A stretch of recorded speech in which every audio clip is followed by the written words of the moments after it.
Hi, everybody, and welcome back to Amani Reads and Reviews. I hope you guys had a great week, and I hope you guys are going to enjoy your weekend this weekend. So today I'm going to be doing a weekly update. I'm going to talk about a few things that's going on and what I'm reading currently and watching currently. So I'm going to go ahead and get my presentation up, and we can go ahead and discuss. All right. So I'm going to be talking about The Circle today. I'm going to talk about my likes and dislikes about the season 5 show, I guess, and then I'll talk about my dislikes about the Circle members and also my favorite members of this season. Then I'm going to talk about what I'm currently reading and what I'm currently watching. So The Circle season 5. So some of my likes about this season is the diversity in the season. They have a lot of melanated characters in the show. They have a lot of people of different backgrounds. There's someone who is she has a Greek background. There's a lot of melanated people in this cast that I can completely enjoy. Okay, and a lot of them have great personalities, so I really like that about The Circle. And I also enjoy that they have branched out to diversify the people who have different needs. There's a member on this show who has she's deaf, and I really enjoy her part in the show, and also like her friend who's doing the show with her. It is really great to see that type of aspect of people who are deaf and who have different disabilities, because they can be treated just like everyday people. So it's just really great to see that type of that aspect in the show. I would also say I enjoy the alliances in the show, and I like that a lot of the I'm always trying to call them characters, but these are real people. So I really enjoy that there are strong alliances, and also all of the players are strategic in this game, which I really like. And one thing about The Circle, they have great apartments every season. So a little background about this show, if you guys don't know, this show, it's about maybe 10 players throughout the season, and they are in this big apartment building, and they are communicating with pretty much text messages and then profiles. They don't see each other eye to eye until the final season, but throughout the show, they're doing competitions to see who is the most popular like social media influencer, basically. So they join into like the apartments, and they're all decorated describing the type of people that they're playing. Some people are catfishes and others are real life people, and they're just kind of playing to see who's the most influential throughout the season. So during this time, I started watching this during COVID, and I was pregnant, and I watched this, and I really liked the show because, a lot of us were pretty much in the house and we didn't really do much of anything. So it was really nice to have a show like this, because although everybody was kind of cooped up in the house, these people were pretty much like, they were pretty much still social, but they were like outside the, you know, inside their apartments, but not seeing each other until like the final season. So that's pretty much the backstory of this show. So I also would like to say I really like the aspect of this type of game, because in the day and age that we live in today, it's like everything is communicated throughout social media. We're always texting, we're always on our phones, and a lot of times you can misinterpret what people are saying if you're not really like if you don't really know them personally. So I really like that other than texting the people on the show, they also have the ability to look up the profile so we can get a better opinion of the people that were, texting and everything. So that's what I really like about about this show. Now, some of my favorite members are Chas, Sam, and Paris and Raven for this season. So this is Chas. He's very friendly. He can spark a conversation with pretty much everybody. He does not like fake people, and he can spot out fakeness in everybody.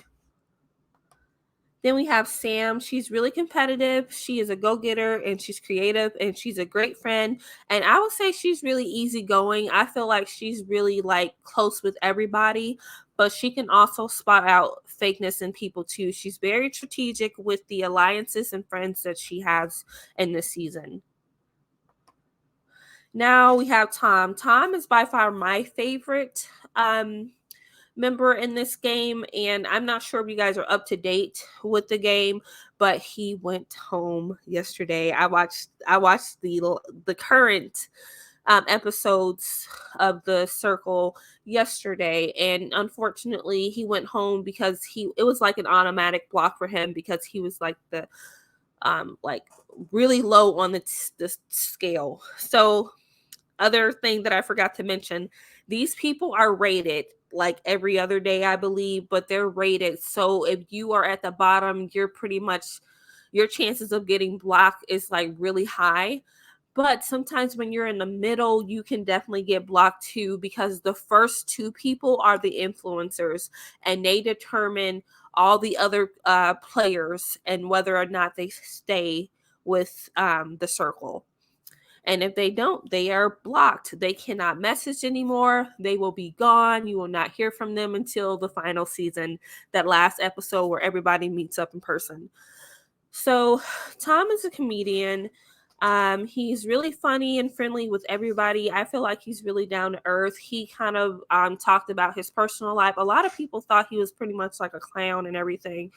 But he talked about his personal life, about him being like bullied and such like that. And that's when I really started to like his character, because before then I felt like he was kind of goofy and everything. But like, don't get me wrong, he's funny and friendly, but I didn't really care for him until he really starts to open up with what type of person he is and why he uses comedy to really kind of express himself. I also feel like he's really strategic in this game and he's a good team player.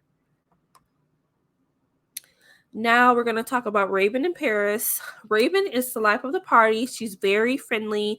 She takes her relationships in this game very seriously. All the friendships that she has connected with, she really likes everybody. And she's not someone who will just like automatically talk crap about somebody unless they did it to her or made her feel a type of way. She's very positive, and Paris is a really great friend. So Paris is her best friend and also her interpreter throughout this season. I love Paris. I really feel like he's really sweet. He doesn't look at her weird. Like, I feel like they're really great friends. And if Paris is my friend, I'd be happy to have him as a friend because he just seems like such a sweetheart. And I would actually like to see him in this game. Like if they have a season 6, I would love to see him just get an opportunity to play profile.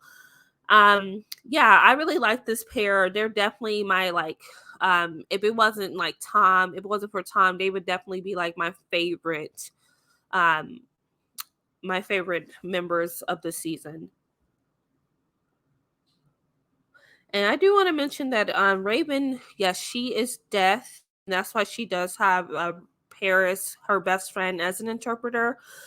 They get along very well. Very, very great people. So we're going to talk about my dislikes about season 5. I will say I do not care for the catfishes in this game. There were 2 people who play catfishes that I will talk about in the other slides.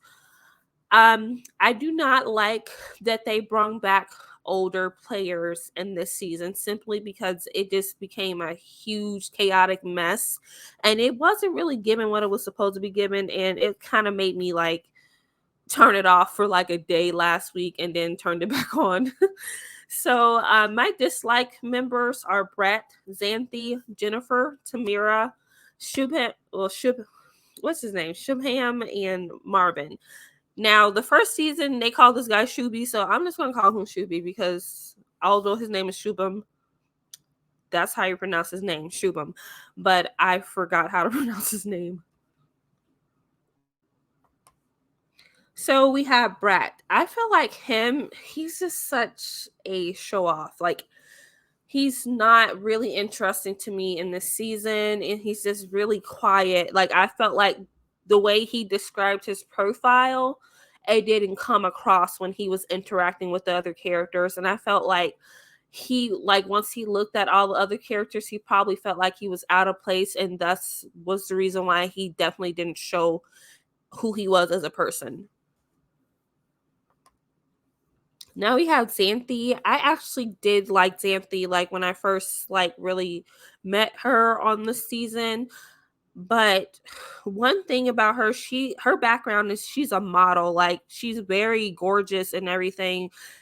Felt like if she would have like played her role as in like a model, she would have been better off, because a lot of people got this weird perception that like models are like these like over the top bougie mean type of people, but she isn't like that. She's really like free spirited, but she's like really nice. But because she kind of she played off like she's a daycare teacher, but then she had this like very revealing clothes on.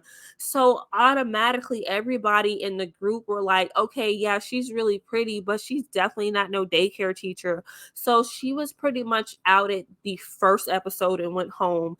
And one thing about this show, I'd say even in the past seasons, you would get women and men from, model backgrounds, and they always like have this really bad insecurity that they're going to get judged and nobody's going to like them and blah blah blah like that. But it's like, you are actually like, you could be like the best character, the best players, if you're just yourself. But anywho, she went home. Oh, she was blocked. So we're going to talk about Jennifer. Jennifer is Brett and Xanthi. So another background to the show, sometimes throughout the seasons in the show, if the first two characters are, they are blocked, sometimes they have an opportunity to come back and join forces together so they can create a new profile.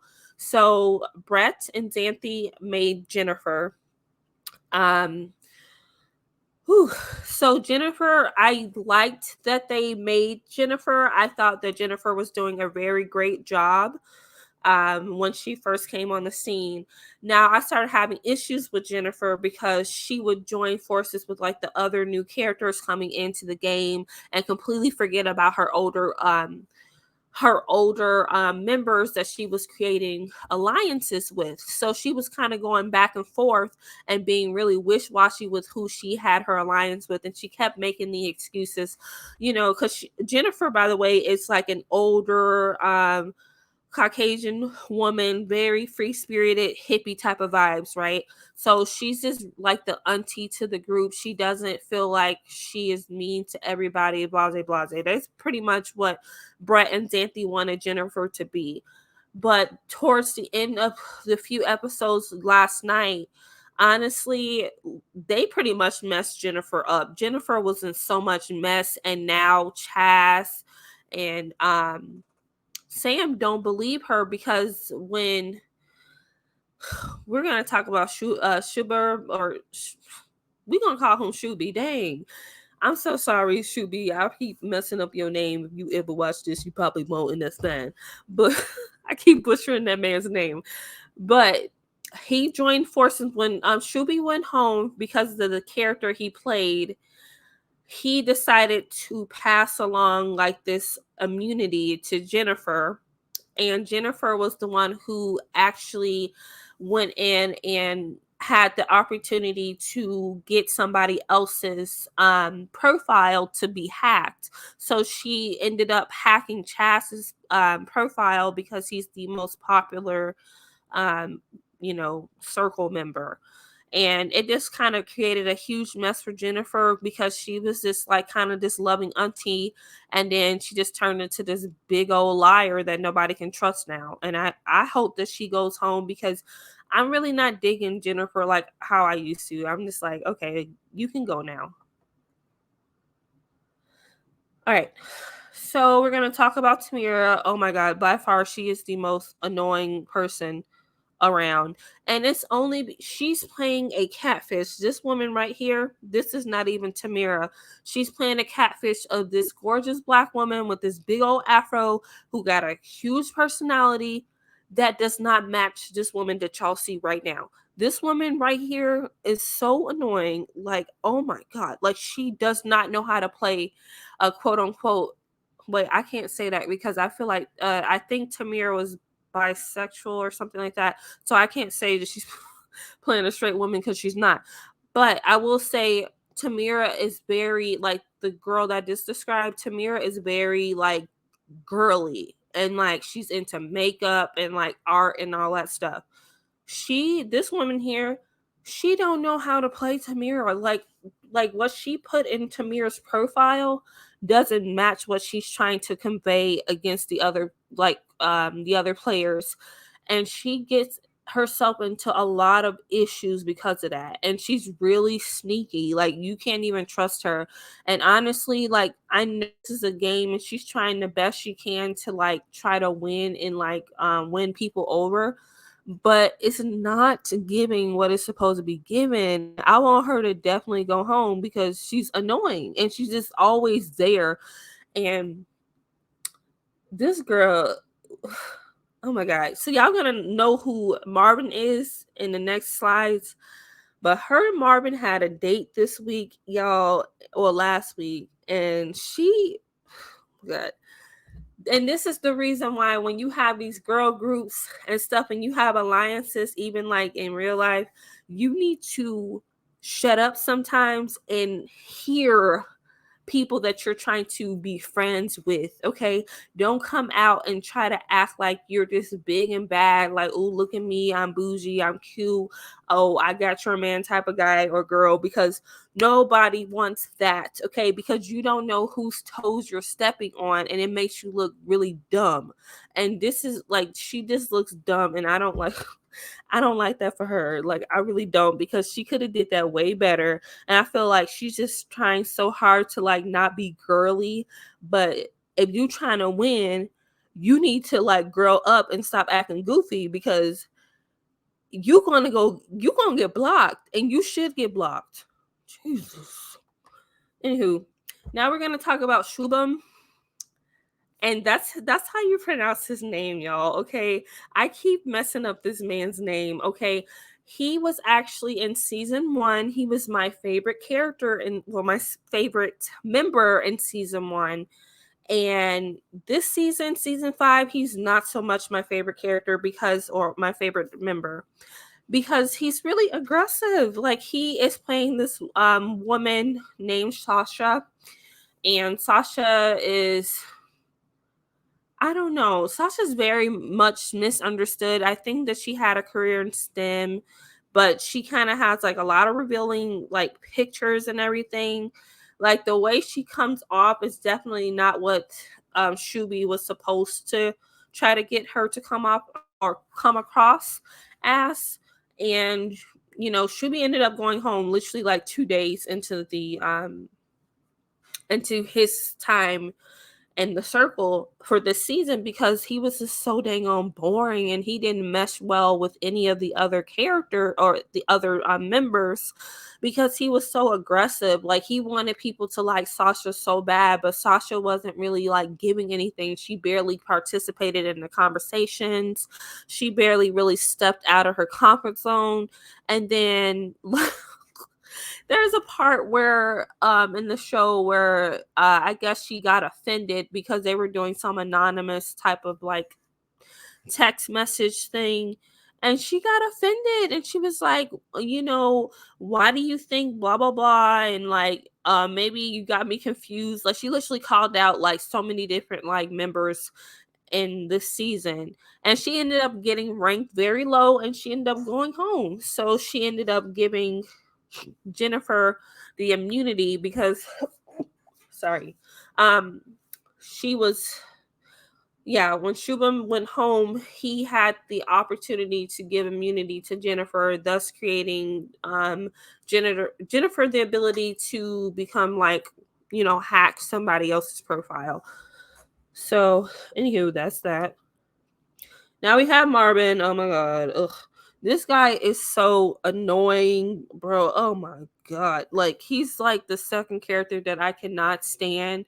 And the thing is, I was rooting for him in the beginning, but homeboy messed it up. Like, he really did. Like, he's, we got this African king here, but he wasn't really king in the way he was supposed to. Um, he Nigerian, and I ain't trying to say nothing, but depending on how, a lot of these like different cultures, they do certain things in their cultures, but he was really he wasn't giving what he was supposed to be giving, man. Like, he really wasn't. And the thing is, him and Raven, they were supposed to be having like this alliance together that he messed up because he was like so like girl hungry and like such like he was pretty much a douche because he's so obsessed with his body and everything. And then like he said that Raven was attractive and he really liked her, called her queen, only to have Tamira come in the middle of the game, and then he was attracted to Tamira and then also call her a queen, and then Tamira run her stupid goofy mouth to Raven, and it caused a huge mess. So I'm just glad that the girls didn't really like get into it. But because Marvin was really sneaky about what he did and was talking to like Tom about the date that they had or whatever, him and Tamara had a date. That's the pretty much all I'm gonna say about that, because y'all can just watch this season to know what I'm talking about and how this stuff went down. But he was pretty much like a player, and like this guy is so smart. The man had 3 degrees in STEM, and honestly, I know he made his mama proud and like his family and everything. And he's actually originally from Nigeria. That's a huge accomplishment for him. But I feel like he really messed up his chances because he was trying to play this guy he wasn't supposed to play. Like, he literally on his profile he was playing as a like a like a fitness guy or personal trainer, and he's really intelligent. Like, they had so many different games where they can kind of test like your intelligence, and like he pretty much did really well with like science. But it just seemed like if he would have went in being who he was, he probably would have been liked more. But I will say they may have not believed him because the way he looks doesn't come off as, oh, I'm a STEM major, I got 3 degrees, I'm very intelligent. Like, it does very much come off as he's like a douche who's a personal trainer.